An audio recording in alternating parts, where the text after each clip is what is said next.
Mayor Bailey and members of council, I'm pleased to present to you the proposed 2025 budget for community services. The Community Services Department is comprised of approximately 293 staff, 48 full-time, and the balance, about 245, include part-time staff and students, and the number varies seasonally. The 7 divisions within the department include Community Services Administration, Recreation Services, Affordable Housing, Russell Heights, Parks, Trails and Forestry, Cemeteries, Recreational Facilities, and Community Halls. I started in my new role as General Manager of Community Services in late October of 2023. Over the last year, I've had the pleasure of working with a fabulous team led by our 2 directors, Kathy Ballantyne and Stacey Ellens, who are here today, our 2 managers, Sarah Dredge, and our newest one, Keith Roswell, and administrative coordinators, Jordan Jones, Dana McKelvey, who were both supported by Joanne DaCosta in their first year working with me, which was fantastic. The level of service across all divisions is second to none. The proposed 2025 operating budget for the department is $8.8 million this year, compared to $8 million in 2024. And the proposed 2025 capital budget is $5.1 million compared to $3.5 in 2024. Last year I reported that there were over 110 projects or initiatives that were either in progress or planned to commence in 2024. I'm pleased to report that 85% of the projects were either completed or well in progress at year end of 2024. Of the 15% of the balance of the projects that weren't complete or started, the reasons include insufficient budget, contractor availability. Some were timing of private developments for some of our parks projects, and other ones for efficiencies we were coordinating with other county projects and operations such as paving projects. And only one planned project had to be canceled due to feasibility. There were over 60 new projects proposed in 2025, with many of them considered to be smaller projects, so under 50,000. The 12 members of the Community Services Leadership Team, which will each have approximately 5 new projects and initiatives per person, coupled with the carryover projects, day-to-day operations, and regular maintenance work. Overall, I think we're in a much better and improved position from this time last year. So Community Services Administration, it consists of 2 staffs, myself, the General Manager, and the Administrative Coordinator, Dana McKelvey, and we provide leadership and support to all divisions of the department. So the drivers in the operating budget under materials and supplies, there's adjustments for previous year's actuals in software licenses, postage, advertising, and office supplies, and our budget covers the entire department for photocopy and office supplies. Under contracted services, I bumped up the consulting servicing line from 5,000 to 10,000, and just to give you an example, when you try and bring in a consultant to give you a hand on, one that we did last year was run an electrical engineering consultant to look at backup power for an emergency evacuation center and looking at the feasibility because there's grant opportunities out there. To have that budget line, $5,000, really, you can't hardly even get a consultant to do anything anymore. So it gives us a bit of latitude to get those things done in a timely fashion when opportunities arise. So on an annual basis, it may or may not be fully utilized, but it's important to have. Recreation Services. The Recreation Services Department is comprised of 7 full-time administration staff, 114 part-time seasonal staff, 18 of those are in the pool, 31 in camps, and 65 in other. So that would be after school, seniors programming, gymnastics, fitness, etc. So there's a huge programming component of our group. In addition to these numbers, client and business services was transferred to the Parks and Recreation portfolio last year. And that consists of another 5 full-time and 7 part-time staff, and it's reflected in the budget. In 2024, the division developed a community partnership program and is completing the volunteer management policy. The division has been successful in expanding the summer camp program, senior services and programming, as well as sport leagues for all ages. 2025 priorities include implementation of the community partnership policy that we just got approved before Christmas, implementation of the volunteer management policy, as well as increasing opportunities for seniors and youth. In general, budget drivers for this division are directly related to population growth and the ever-growing demand for the programs and services. So budget drivers, salaries, wages, and benefits, cost of living adjustments, the client and business services group moving over to this division. So that's 5 full-time and 7 part-time staff. So that's the big number you see there. And then there's additional hours for seniors programming, our Fair Brant programmer, and additional part-time hours for sport leagues, youth programs, and after-school programs. And they include sport league leaders, youth program coordinators, and specialty after-school program in Burford that we're looking to start up this year, which would be offset by revenues. On materials and supplies, there's replacement at the Burford Community Center Hall. The Wall of Fame plaques, there's 8 of them damaged. Community garden items and active transportation program costs. Under contracted services, we no longer transfer funds between programs and facilities for our own programs, and so there's a cost savings there, which will be reflected in a change in revenue on the facility side. But it was a transfer that really didn't need to happen. The recreation services capital budget, the proposed capital budget for the division is found on page 1311 and totals $35,000. The projects include regular inspection, maintenance, and repair items at the Paris Community Pool. Under decision packages, there's a senior programmer. It's decision package number 10 on pages 1223 through 1225. It would increase the employee's status from 24 to 35 hours per week if we would still have it remain a contract position. And the net municipal increase this year would be just over $19,000, but we're hoping to offset with some grants that we've applied for. Is there any questions on the recreation services budget? Councillor Miller, you're first. Not on this one, but going back to the first one, community services. Talked about the priorities for 2025. Complete the north of the Nith Trails and Open Spaces master plan. Do you know when that's going to be completed? Sorry, can you repeat that? Okay, my apologies. Your priorities for 2025, you have complete the north of the Nith Trails and Open Spaces master plan. Yeah, so right now, we've actually gone through all of our consultation piece with both the public and our stakeholders. And so we're gathering that information now and preparing in the spring to come back to kind of with a preliminary plan. There's still some more field work to be done and those sorts of things. And we're working with the aggregate company that has licensing over. We're still working with GRCA on the final agreement. We did get an agreement with CN. So we have, as part of that obligation, we have to do some fencing. So you'll see an item for $100,000 for north of the Nith, and most of it's to build the fence. But yeah, we're well on our way.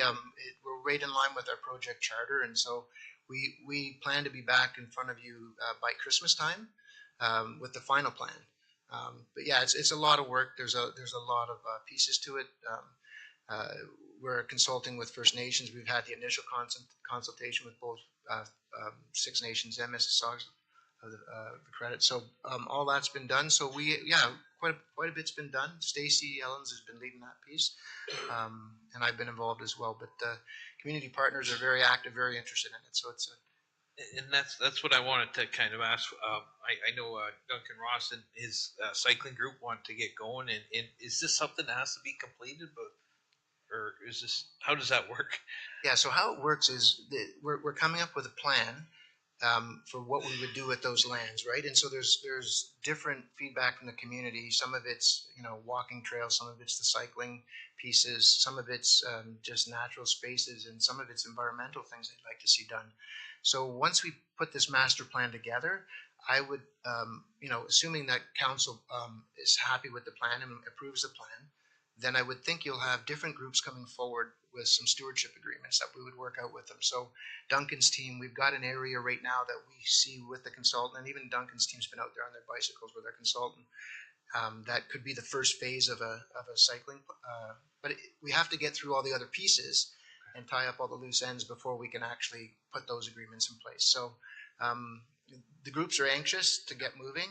The cycling club is, Brent Waterways has other initiatives they want to do. Their Ducks Unlimited. There's a whole bunch of people really interested, and so I think once we get the whole plan together and approved by council, it'll be Christmas time, and that's what's in our project charter. I think we'll have stuff in the budget potentially that could be funded by these partners to start up in the new year. And we probably will look at stewardship agreements, through the summer to kind of get a feel for where we want to be with them. Okay, one more question, Mr. Yeah. And I appreciate that answer. You can't rush a good thing. So Apps Mill, we're continuing to dialogue with the CAO from GRSA on that, and so those talks are still ongoing. And so we've got lots of ideas if it comes to fruition. So, but I'll say we're just going to lay low for now until Fair enough. we get to that point. Thank you. Allison can speak to that too, Councillor Miller.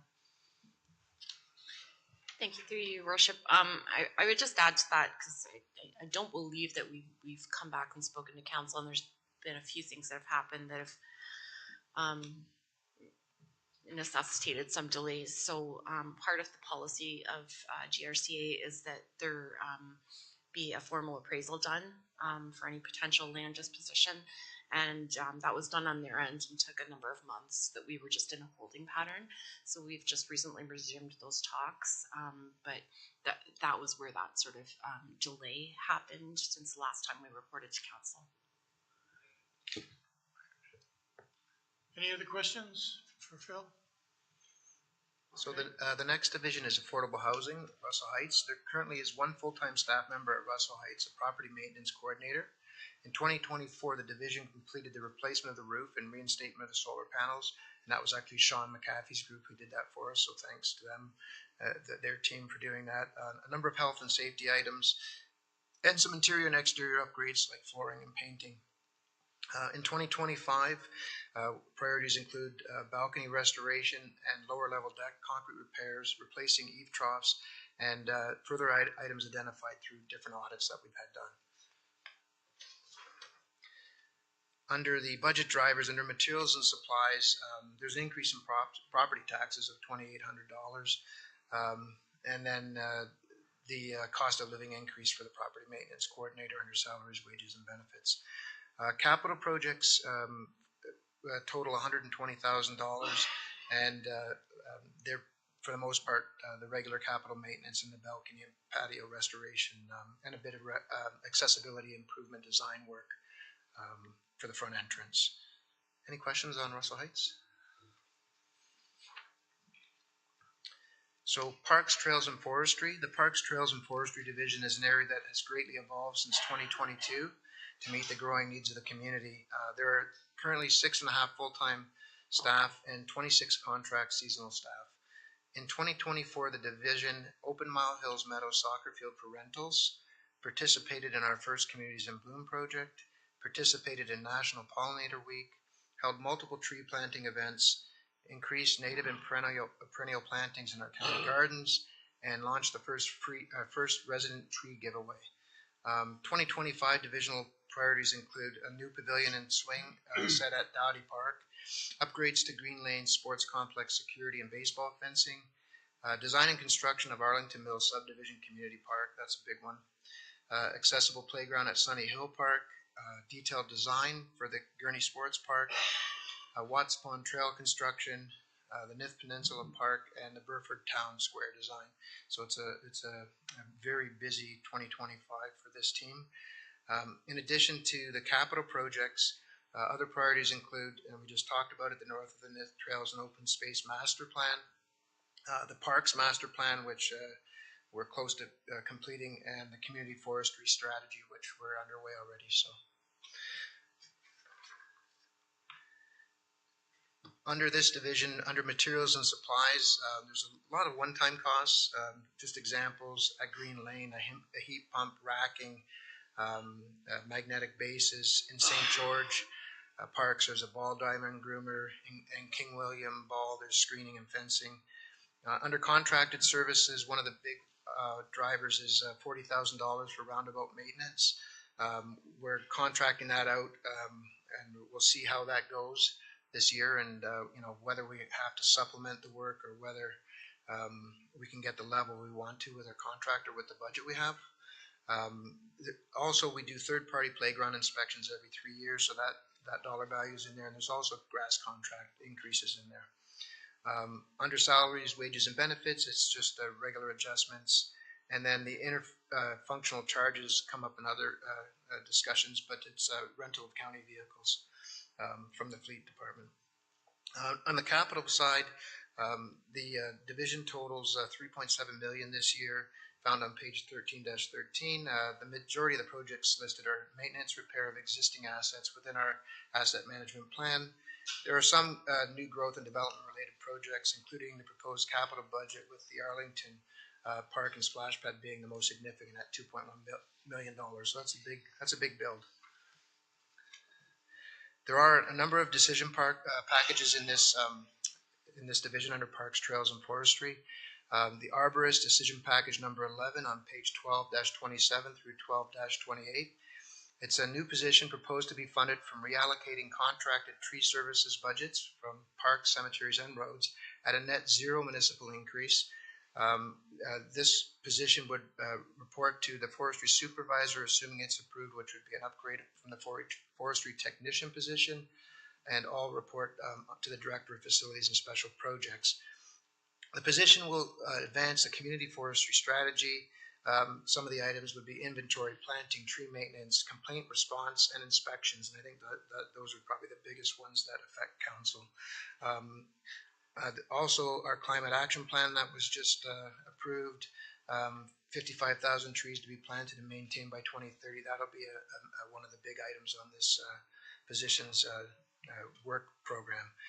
And the position will also assist other departments with internal projects, in particular operations, roads, but there's a lot of tree work that happens, and you want to have the right trained staff in there to work on those projects with them. The Forestry and Horticultural Coordinator Decision Package number 12, page 12-29 through 12-31. This position is currently a contract position. It's proposed to be full-time with a net zero municipal increase in 25 due to the available grant funding. In 2026, it would be a $16,000 net municipal increase. The position will maintain current established service levels, which the incumbent actually was a big part of establishing, for new and existing parks, trails, forests, and cemeteries, and ensure consistent standards of care for residents and visitors. The position will coordinate horticulture and forestry initiatives such as community tree plantings, garden bed design, planning and maintenance, invasive species management, forestry management support, as well as developing educational materials for residents. The incumbent actually did a number of outreaches to the community through the library system, and it was really well received. So I think the community is really going to be pleased if we can get this position approved. Forestry supervisor, so I mentioned that earlier, it's a request to elevate the existing full-time forestry technician position to a forestry supervisor position. The position will oversee the forestry division as well as supervise a new arborist. But in addition to the positions, what the position was currently doing, it'll be providing technical support to other divisions, supervising unionized staff in other divisions performing forestry-related work, ensuring health and safety, creating work plans including tree maintenance plans, administering the Good Forestry Practices bylaw, weed inspection, forest management including contract management for tree maintenance and removals, establishing best practices, completing development reviews, a really big piece as well, and then creating our asset management database. The big one that this supervisor or this position, the incumbent, has made a lot of headway is community engagement. Across most of the farm country where he's been involved in helping out different woodlot owners. I think he's been really well received, and also interdepartmentally he's been really well received. So that package is on this decision number 13. I don't know if I mentioned that, on page 12-33 through 12-34. The next item was brought forward as for consideration by Councillor Bell. asked us to look into it, and it's Lions Park Paris Winter Trail Maintenance Pilot Project. It's decision package number 14, pages 1235 through 12-37. We're looking for a 2-year pilot to increase the level of service for winter trail maintenance at Lion Park on existing asphalt walkway paths. It's an additional length of 670 meters. Essentially what it does is it creates a walking loop from some of the trails that are already taken care of for kids walking to school, and creating a recreational use of the park through the winter months. It'll offer an increased level of service where the public will have access to safe walkable trails during the winter months, and it would be subject to approval of the decision package for facility operator TF1. We're going to try and do this in-house, and we figure that in 2025 it'll be a $10,000 net municipal increase, and that's based on 11 weeks and 25 events. If in a full year in 2026, it would be about $20,000 to take it on. We wouldn't be able to go beyond this particular project with the staffing, even when we add in, if we do add in the CELAPS facility operator position, but it would be a start to maybe a future level of service, but it'd be something for us to kind of take a look at it, and see the usage, the take up, and get feedback from the community on how well it's helped their quality of life. The last one in this area is self-cleaning accessible washroom pilot project, decision package number 15, pages 1239 through 1240. And it's a capital request to purchase a single unit self-cleaning accessible washroom and to pilot it at Mile Hill Meadows Park in Paris. The porta potty rental that is currently provided seasonally May 1st to August 31st has not been well received by the neighbors backing onto the park. The net municipal increase for this project is $250,000. Is there any questions on parks, trails, and forestry budget? Questions for Phil?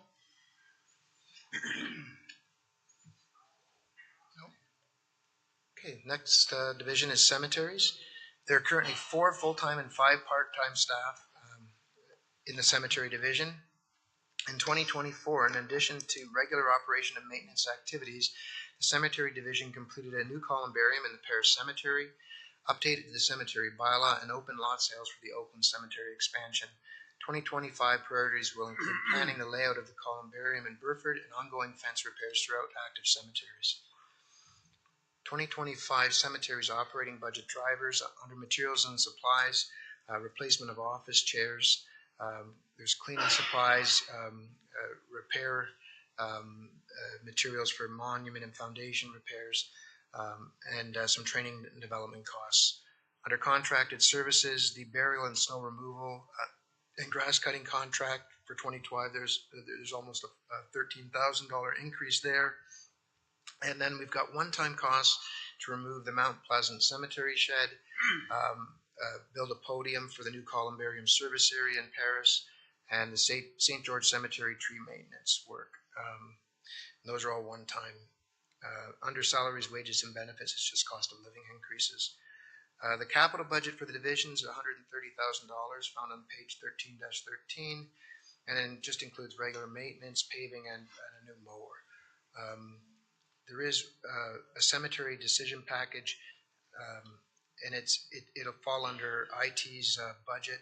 It's currently, the county cemeteries are managed with a mix of paper and scanned records dating back to the 1800s.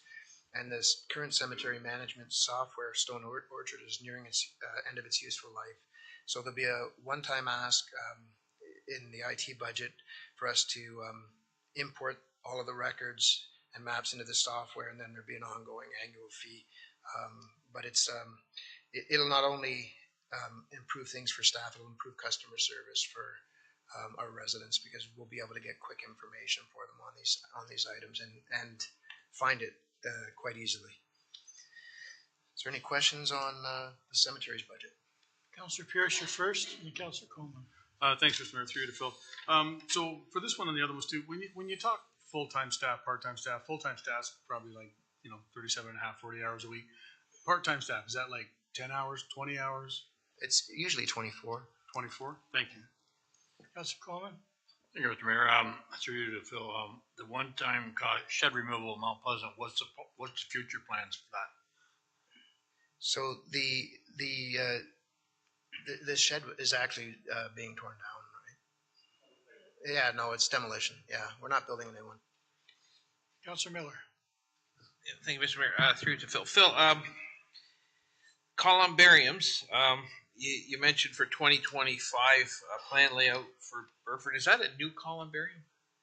That's correct, yeah. Okay, yeah, because the old ones or the existing ones getting full. Those columbarium, and you did some at the Paris.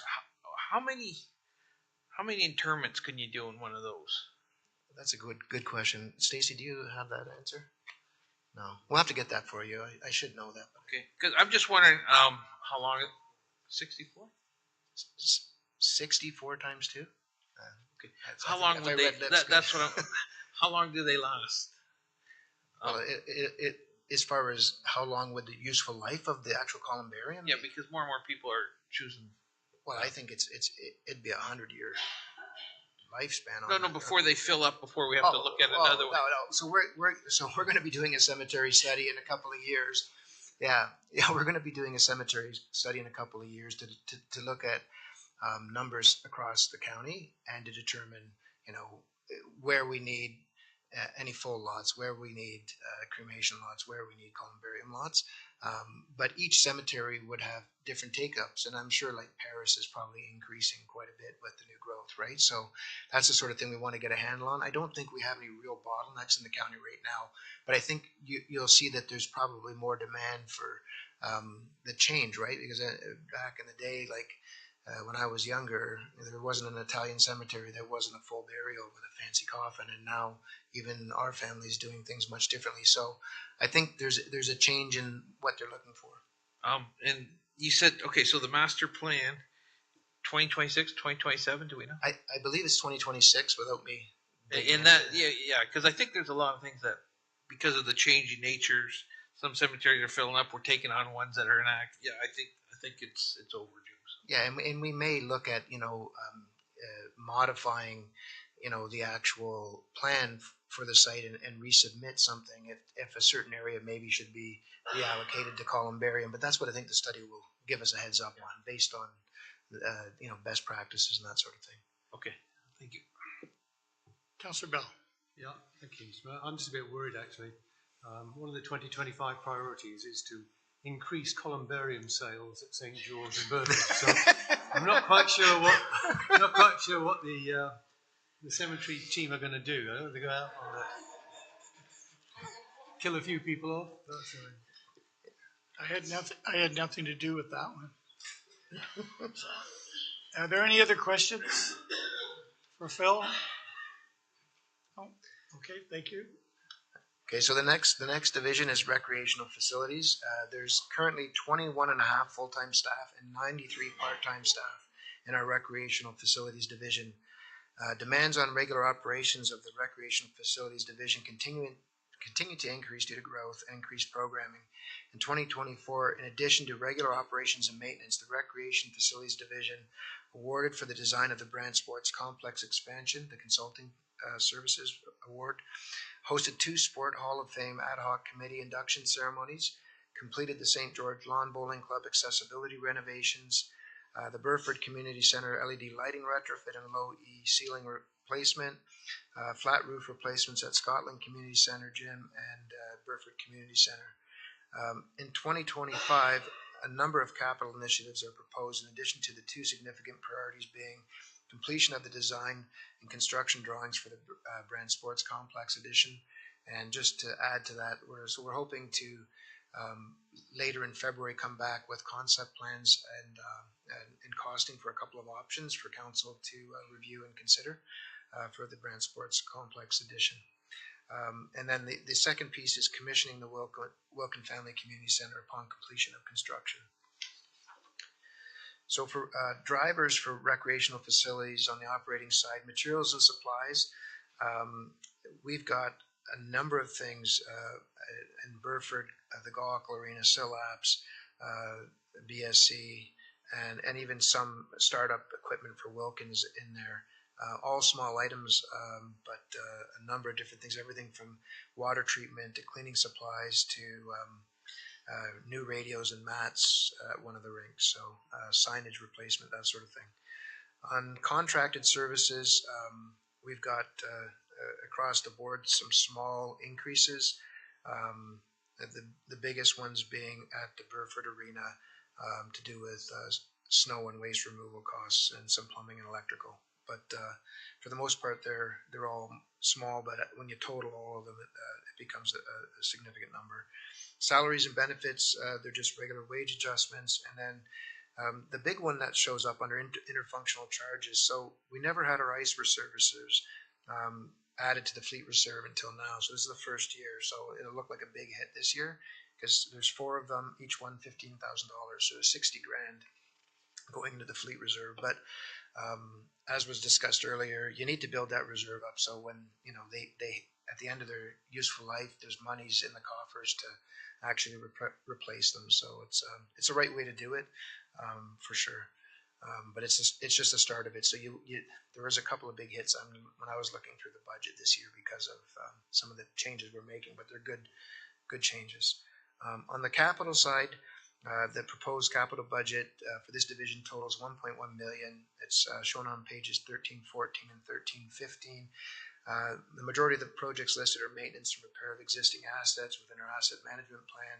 They include roofing, flooring replacement, and the interesting one, turf replacement at Sillaps. It's a $155,000 replacement. When you buy it, it's like a 9-year warranty. We've stretched it to 15 years. It's in rough shape. The seams are worn out, but I think staff did a good job of extending the useful life there. There's rink board repairs in quite a few locations, and mechanical and electrical repairs, and some equipment replacement, but all pretty standard stuff. Any other questions on recreational facilities budget? No questions? So community halls, the community halls have 0 dedicated staff, and facilities staff oversee the halls, but they're moving from facility to facility. But most of our halls are operated by volunteers, and we figure there's about 25 volunteers helping us out to run the halls right now, which is an incredible thing to have those volunteers because we wouldn't be able to do it without them. In 2024, significant accomplishments included the reopening of the Oakland Community Center following renovations. And Kathy proved me wrong with her timeline. She got it done when she said she would. So that was one of the first things when we met. I'm like, there's no way you're going to get this done. But anyhow, the redesign of Onondaga washrooms for AODA compliance, community consultation for the Glen Morris Community Center. So we've got that information back. We're just deciphering it. The Airport Community Center LED lighting retrofit and ceiling tile replacement. And we successfully serviced 250 bookings at TF Warren Group Canesville Community Center last year, so it's crazy. I tried to rent the hall and I couldn't get in, so.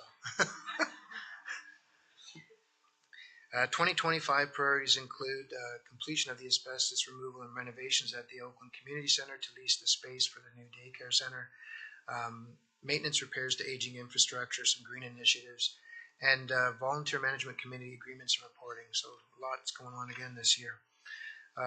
Community hall operating budget drivers under materials and supplies. There was actually a decrease in something in the budget, for a $4,225 decrease. And that's because we actually refined the TF Warren budget after our first year of service, but also because Joan and the volunteers at Oakland Community Center took over cleaning and janitorial. So kudos to Joan and her team. Contracted services, one-time costs of $8,000 for Pine Grove and Howell Community Center perimeter fencing, and a camera for TF Warren. We had one blind spot that we're going to add a camera to pick up some activity. Hopefully not. Hopefully it'll clean up some of the problems. And then increased cost of contract building maintenance services, salaries and wages.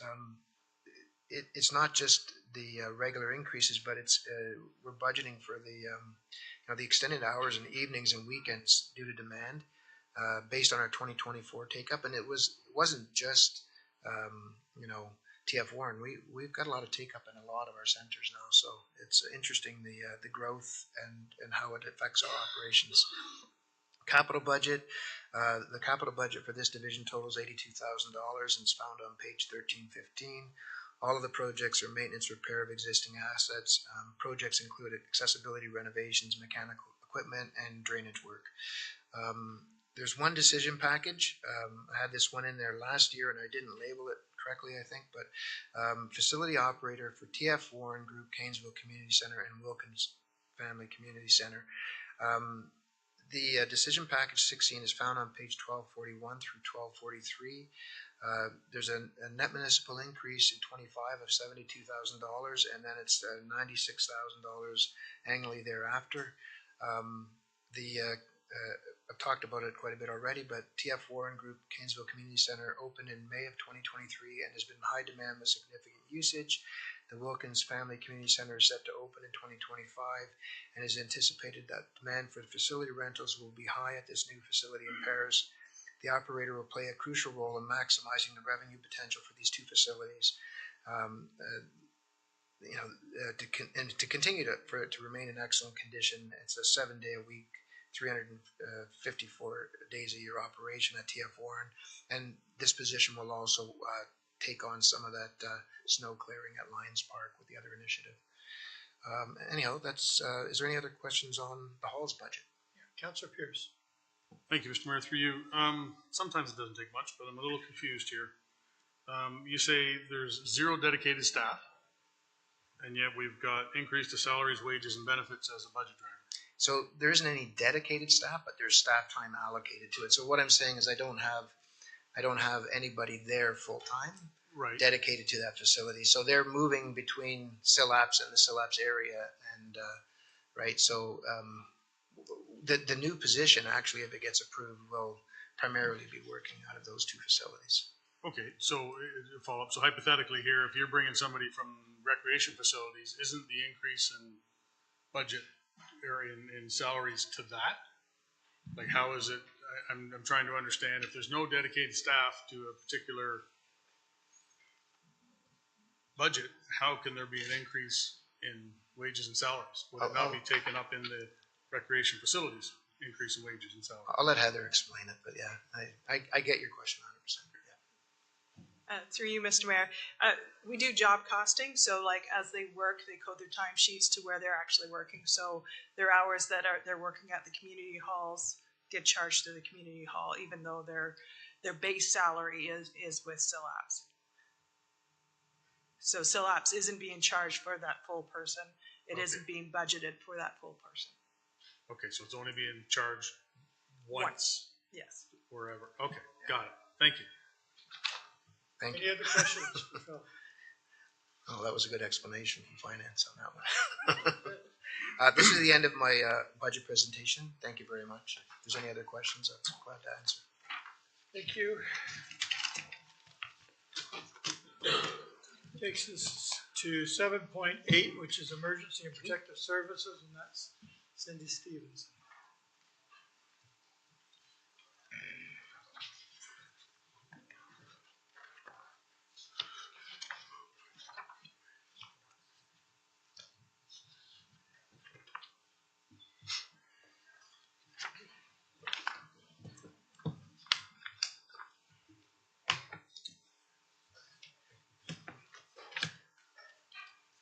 Whenever you're ready, Cindy. Thank you. Good afternoon to the mayor and members of council.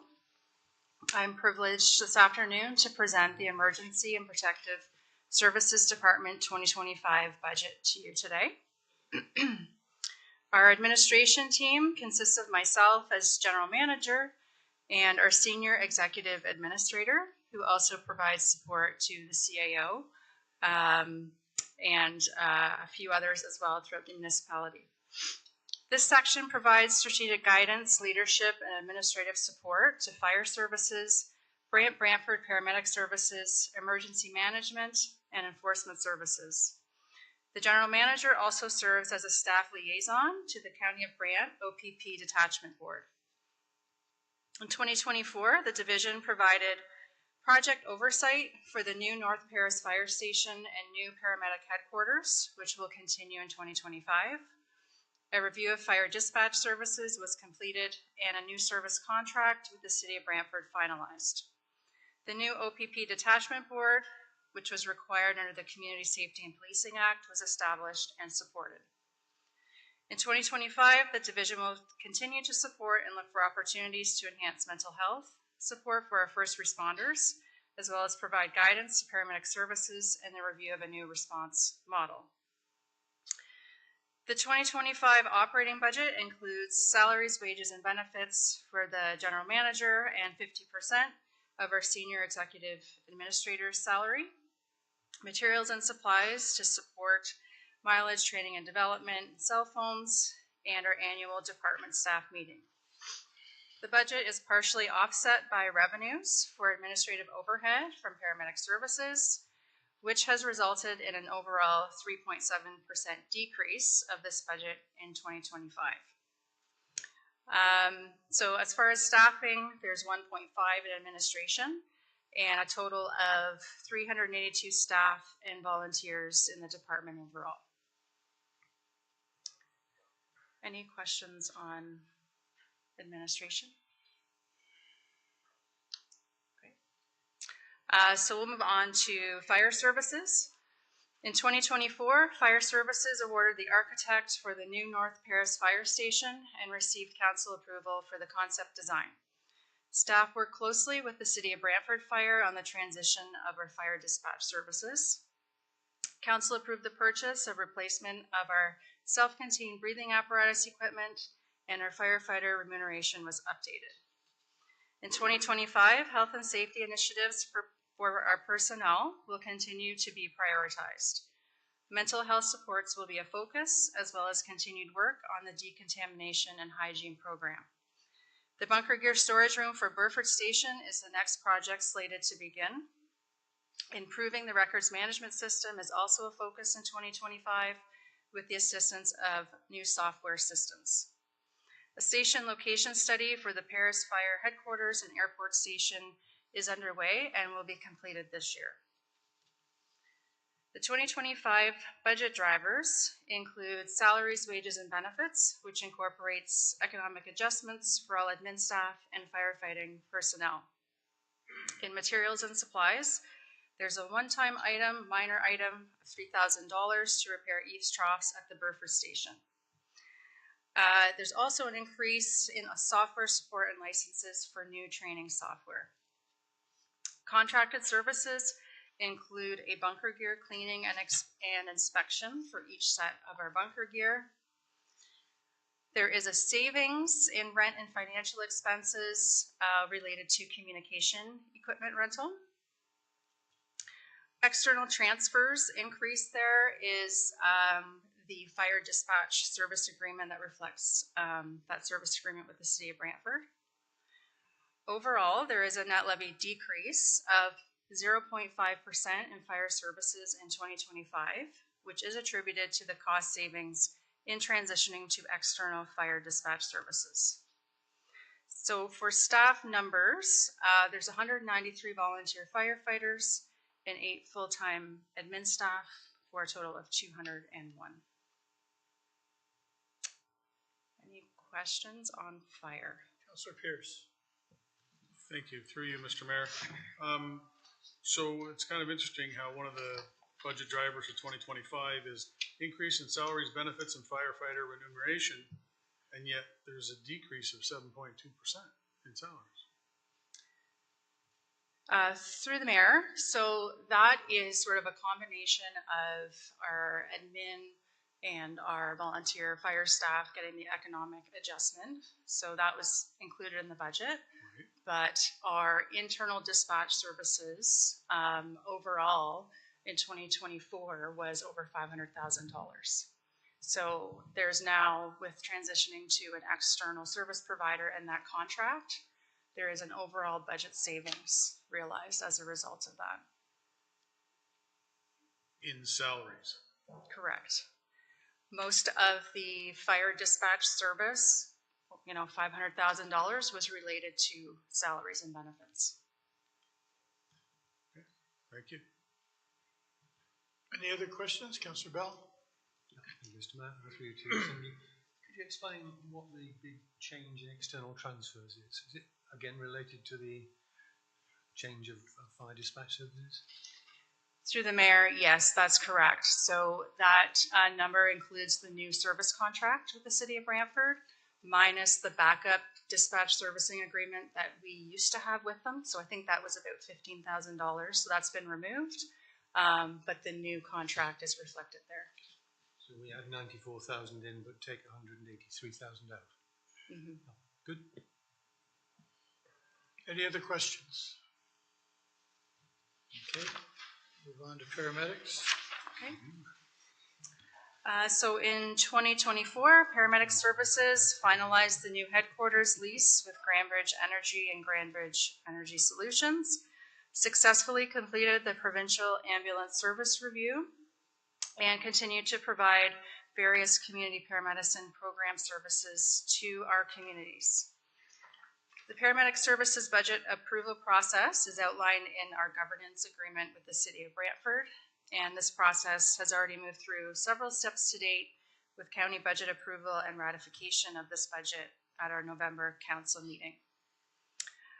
This budget approval includes the 2025 operating capital budgets, as well as a decision package for funding for superintendent position and an additional 12-hour staff vehicle, which both have a start date of July 1st of 2025.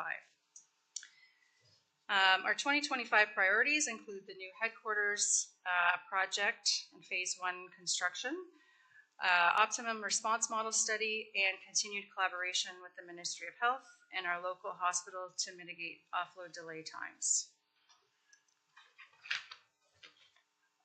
This budget also notes our 911 service agreement. So the Brantford Paramedic Service is the local agency lead with respect to this agreement, which covers paramedics, county fire, and city police. The agreement is cost shared with the city and is based on population, and this is a contracted service with a private service provider. As far as staff numbers, we have 122 paramedics, 74 full-time, 48 part-time, and 20 administration staff, and that it totals 142 staff.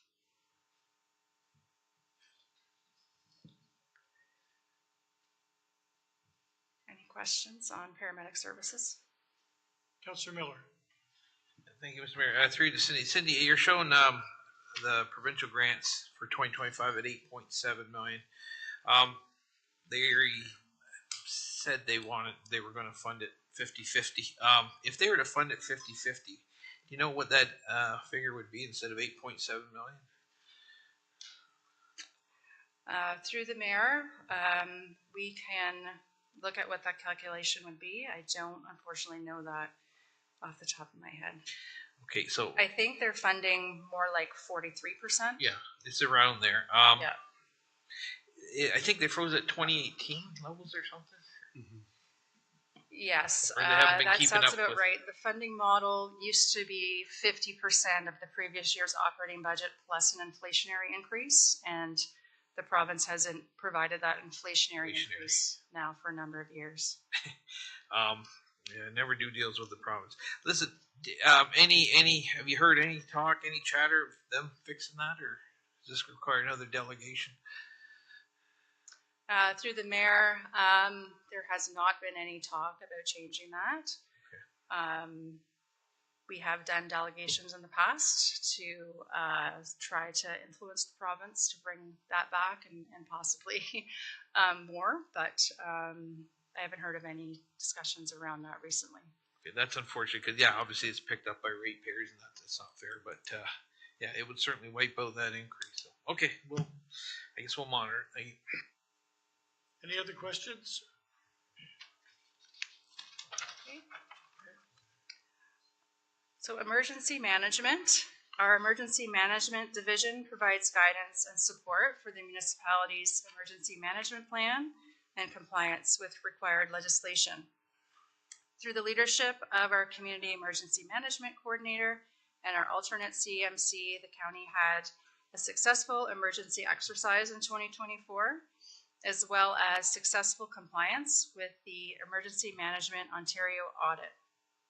The county was also recognized by Emergency Management Ontario for best practices for municipal-led initiatives in the use of geospatial technology to map our critical infrastructure, potential hazards, and community features.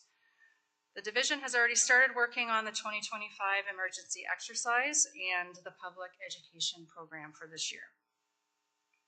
This budget is pretty straightforward, includes the salary for our CMC and materials and supplies to support our emergency management program. And there are no significant changes to this budget in 2025. Questions? Okay. Okay. Our Enforcement Services Division is responsible for ensuring county bylaws are respected through education, compliance, and enforcement. The division also issues lottery licenses, oversees the livestock compensation program, and our crossing guard program. In 2024, the division updated the county's enforcement policy, developed the administrative penalties framework and software development for parking and automated speed enforcement, and continue to experience increasing volume and calls for service. 2025 will be a very busy year again for this group, with 2 new initiatives scheduled for implementation, including the administrative penalty system for parking and automated speed enforcement, including the adjudication system. The number of enforcement matters continues to increase with county growth, and our team works closely with other county divisions such as planning, roads, and corporate strategy to modernize procedures and address development concerns. For 2025, the main budget drivers include salary adjustments for wages and benefits. This includes the annualization of 2 part-time municipal law enforcement officers, which were approved in the 2024 budget. There's an overall decrease in materials and supplies. Staff went through and looked at historical actuals and were able to find some savings there.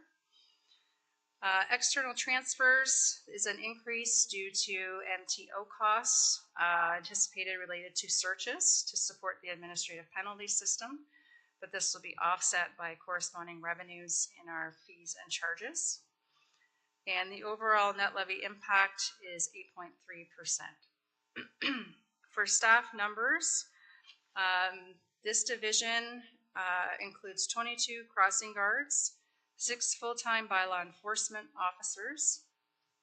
There will be 2 full-time staff for the automated speed enforcement program this year, 5 administrative staff, and 2 part-time MLEO staff. So that totals 37. Any questions on enforcement services? Any questions? Councillor Miller.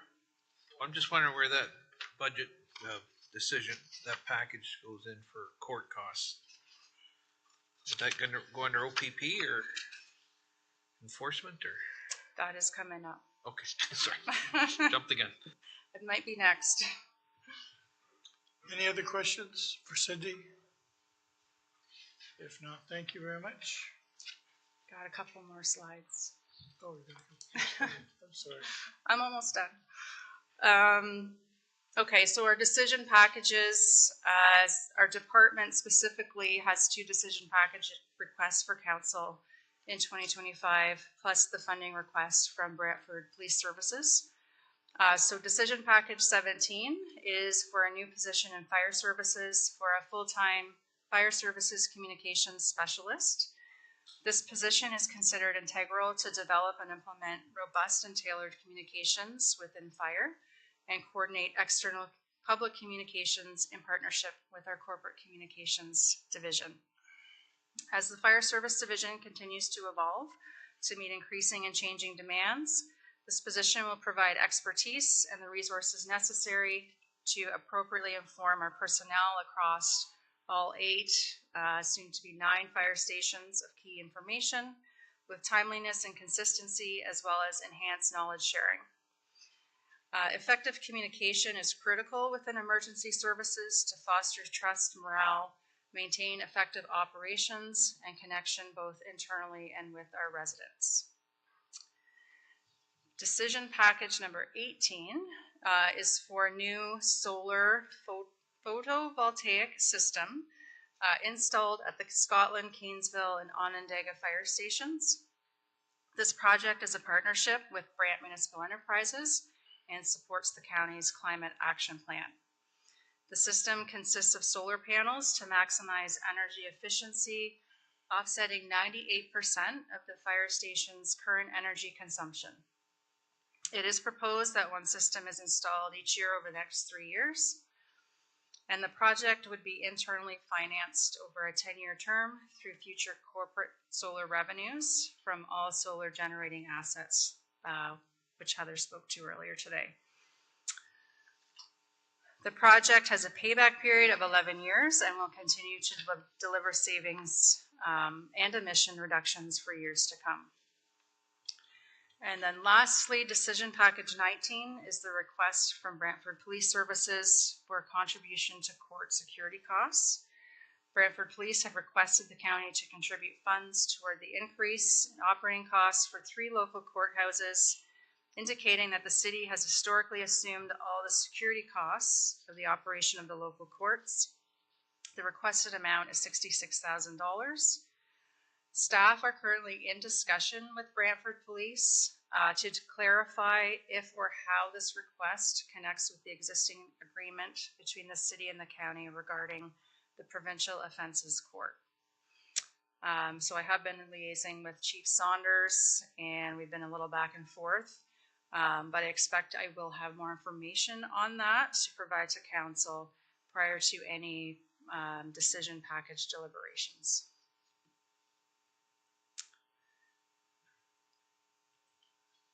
And lastly, I think there's a slide on the capital program. So the capital program starts with fire services and includes critical asset replacements for next year, including auto-X equipment, bunker gear, decontamination additions for Burford and St. George, replacement of our existing bunker gear, replacement of 3 fire apparatus, and it's expected that new apparatus for the new North Paris Fire Station will be selected and ordered. Construction of the North Paris Fire Station is also expected to get underway by the 2nd quarter of this year. And an internal volunteer engagement project is planned to survey all volunteers regarding their volunteer experience and inform administration on key workplace indicators to continue to work towards enhancing our volunteers' experience. The Paramedic Services Capital Program is also listed, and this was previously approved by Council in November. And that concludes my presentation. Questions? Councilor Chambers. Just through you, there were some issues related to the impounded water tank at the Scotland Fire Hall with problems accessing it. And I'm just wondering what the status of that is and if anything is being done to correct the deficiency. So through the mayor, we did take a report to council specifically on that, I believe in the fall, to get approval to move forward with that. I know that a contractor has been retained. I may look to Darren, who's in the audience, to provide kind of a more recent up-to-date status on where the contractor's at with that project. Thanks, Cindy. Through the mayor. The work is in progress right now. A lot of the work has been completed. We're waiting for a pump to be supplied. Once the pump's supplied, we'll install that, and the job will be complete, except for some landscaping to be completed in the spring. So there are no budget implications for 2025. That's been taken No. care of before. No, Thank you. thank you. Any other questions for Cindy? Okay. Thank you. Thank you.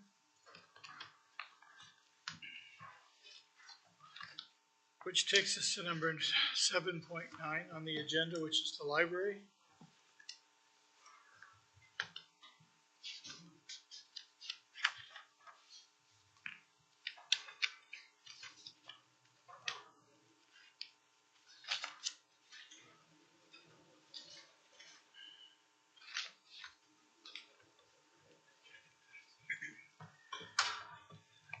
Whenever you're ready, Fred.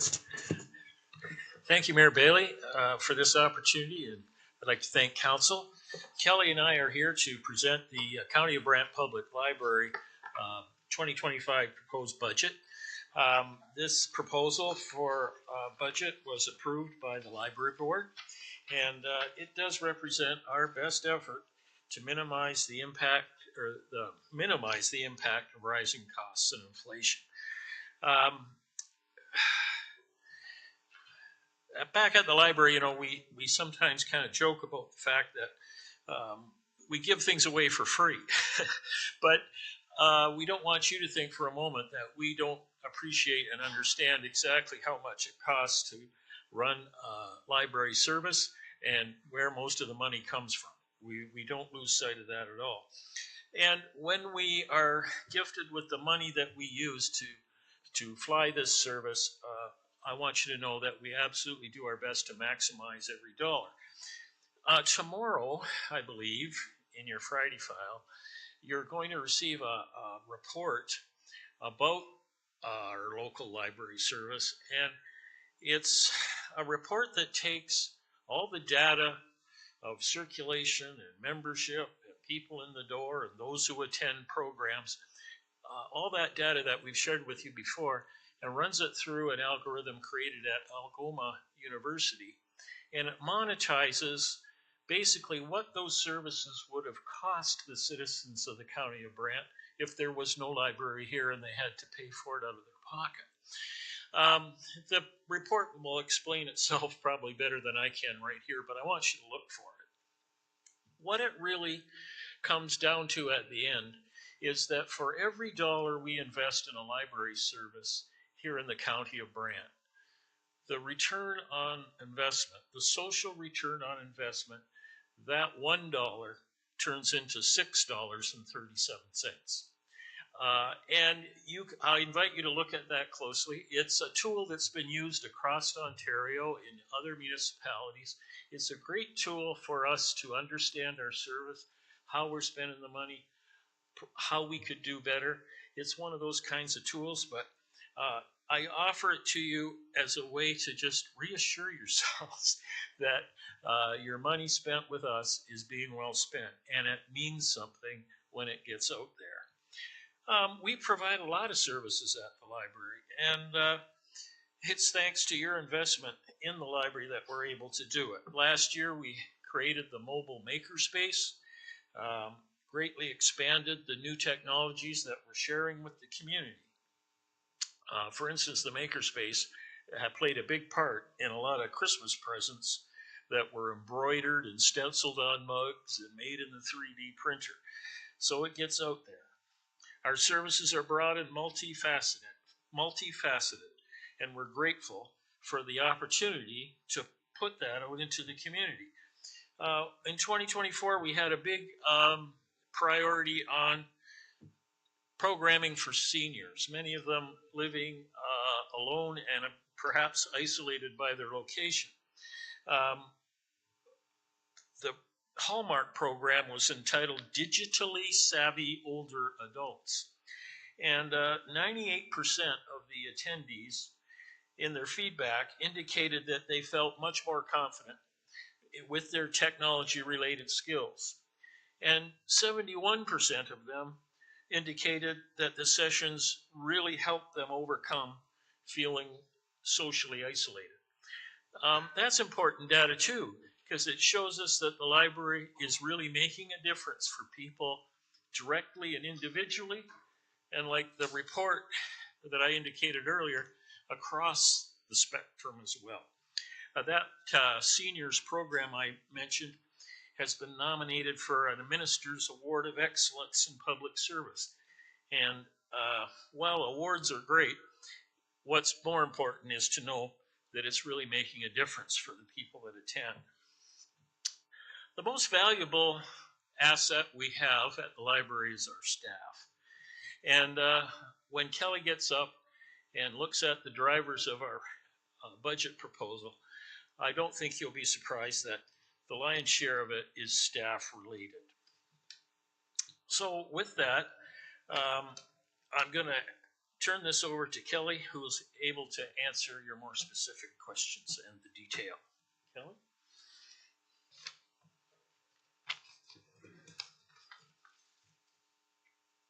Just a second. Thank you, Fred. Hello, Mr. Mayor, and hello, Council.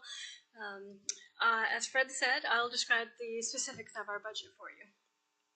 So our staff complement at the library currently numbers 42. We have 13 full-time staff, 13 permanent part-time staff, 9 student pages, and then a handful of casuals, and we may also have interns as grant funding allows. So our material and supply costs, as detailed in your budget, are a blend. They're everything that we spend. They're a blend of our traditional office expenses as well as expenses related to operating the library. For us, they're one and the same. So as Fred said, in addition to our successes that Fred mentioned in 2024, our circulation continues to be quite strong. At the time of printing, we had 2022 figures, which showed you that to 2023, we had an increase of 24% in circulation. We just have fresh off the press 2024 statistics, which show a 23% increase in circulation. So we're seeing steady growth year over year. In 2024, we expanded our children's programs to Burford as well as Scotland Oakland. Our children's staff are now balancing those in-person programs with online programs, our virtual programs, as well as on-demand programs that we're offering. So we're on all of the channels, but it's been well received. The mobile makerspace, as Fred mentioned, is on the road. It's delivered this hands-on programming in all of our branches. It's gone out regularly to the Onondaga Mobile Library Service, and it has appeared at several community events and fairs. So, as detailed in your budget, our 2025 priorities will be to complete our master plan, which includes services and facilities. And that will inform our capital planning for the short term, for the long term, and will also inform our service plans moving forward. Pending council approval, one of our priorities for 2025 will be to begin construction on the Central Library at the Bockett Center. And we are also focusing on increasing teen and young adult programming this year. That is easily the single most asked for service from the public, to increase things for young adults. So our budget drivers, as Fred mentioned, increases in salaries, wages, salaries. We have no changes to our staffing numbers, but you see the result of step increases, economic adjustments, as well as cost of living increases. Our software and licensing costs have risen quite a bit. It's deceiving in the budget numbers because you'll see that we're showing a decrease actually in that area. That's because we've removed a one-time fee one-time cost that we had in 2024 to implement a new online program registration system. We also have, of course, increases to insurance and general inflationary increases overall. As mentioned earlier today, because our budget is relatively small, a large hit to our staffing budget results in a pretty significant number for us. A 10.9% increase is the highest that we have seen in recent memory, but it will allow us to provide the library service that everyone's been accustomed to. So also in your package, you have our capital plan. You see 7 projects on the books for 2025.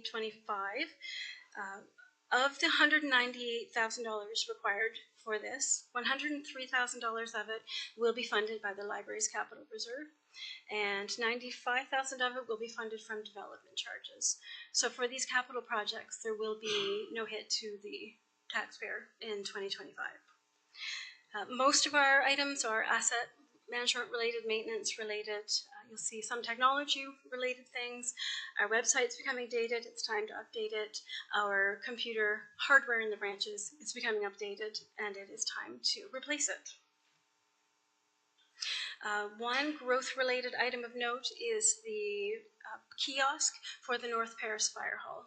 So our staff have worked closely with staff who have designed the fire hall to make sure that we can include that service for the residents of North Paris. We have no decision packages for 2025. So with that, that concludes our presentation to you for this year's budget. So we're happy to take questions. Councillor Pierce, you're the first question. Thanks, Mr. Mayor, through you. So a couple questions. So when you talk about the increase in circulation, is it mostly virtual electronic now, or is it still physical books, or is it a combination? Yeah, through the mayor, it's very much a combination.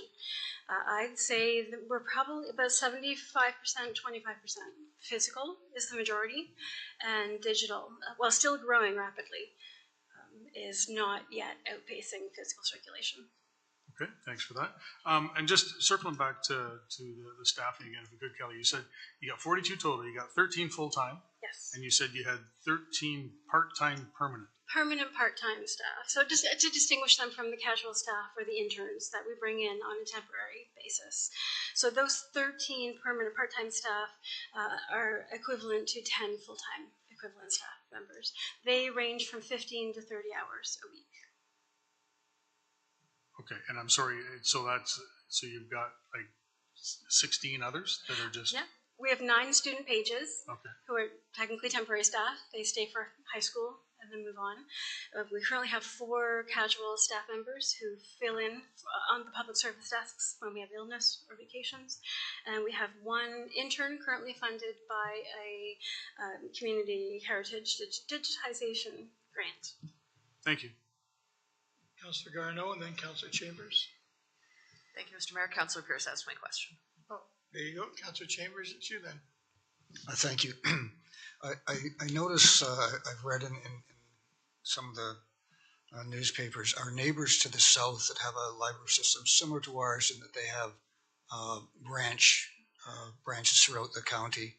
And they've had some unfortunate incidents in recent times where they have decided to have security personnel in their libraries and actually in some of their community centers as well.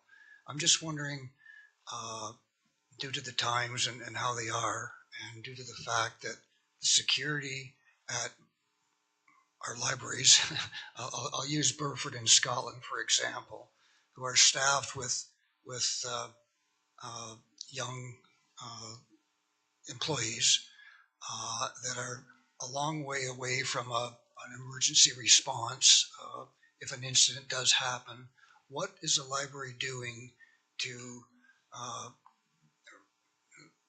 look at security issues, and is there an impact on the budget that we should be looking at as a preventative measure to hopefully stave off something that may unfortunately happen due to the times as they are?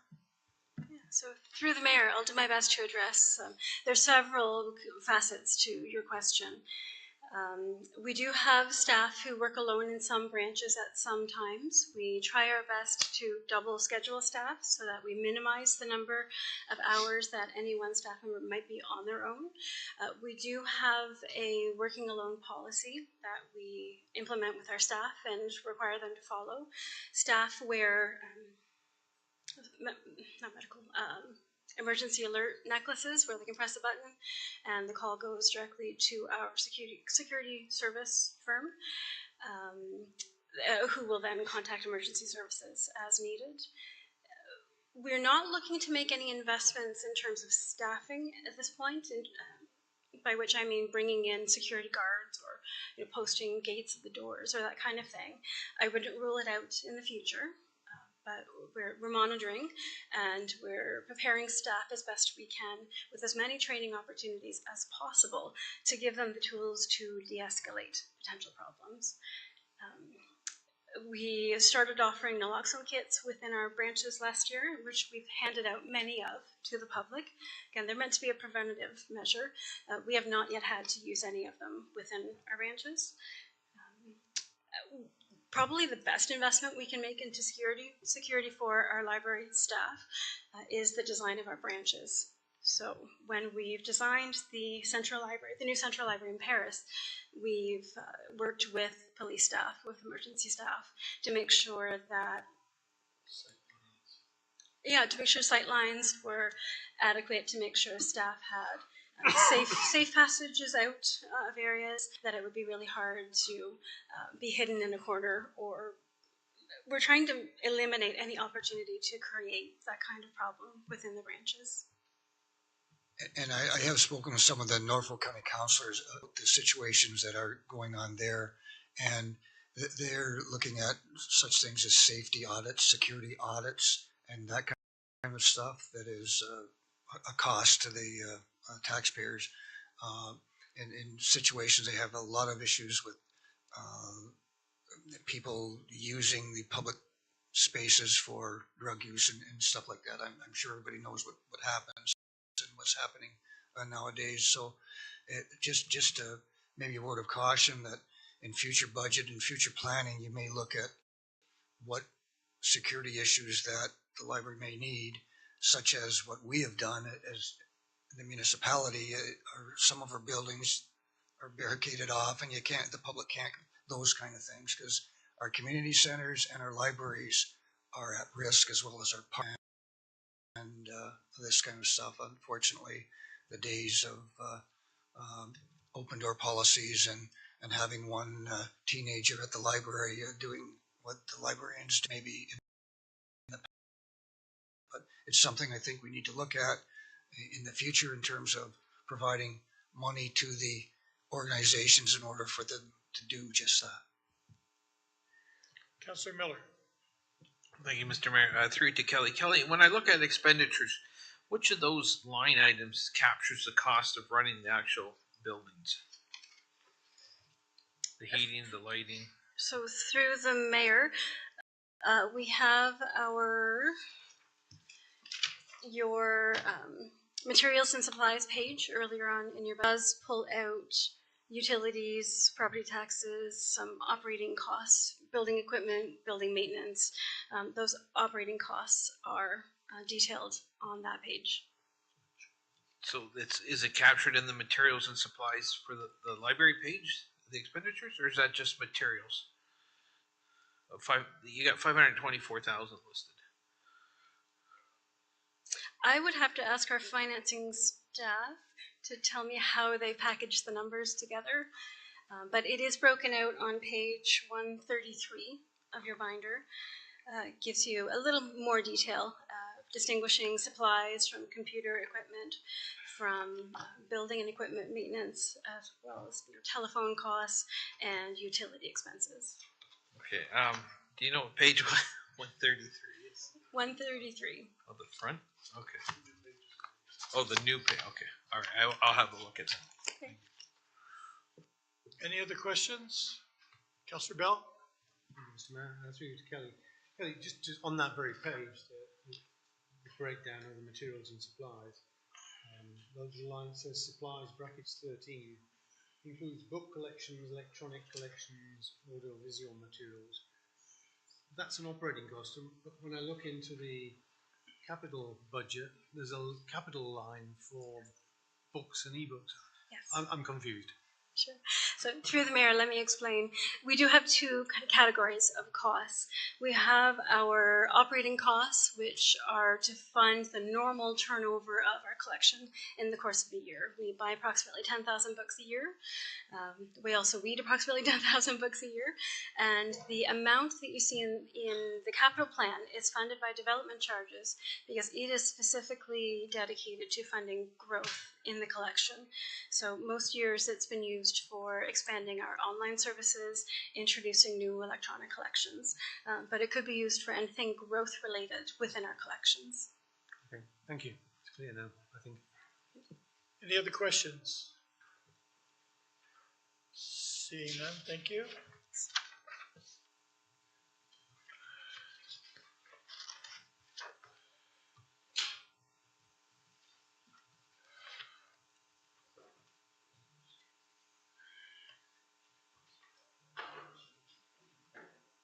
Takes us to number 8 on the agenda, which is next steps.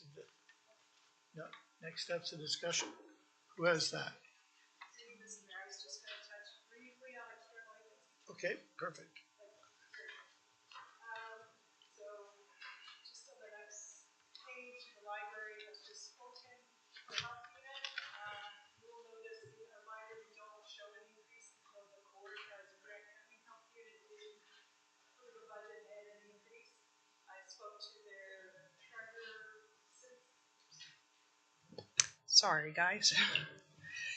I spoke to the health unit treasurer, and he indicated as the new entity would be reviewing the budget as a merged entity over the next couple months, and they wouldn't have a number.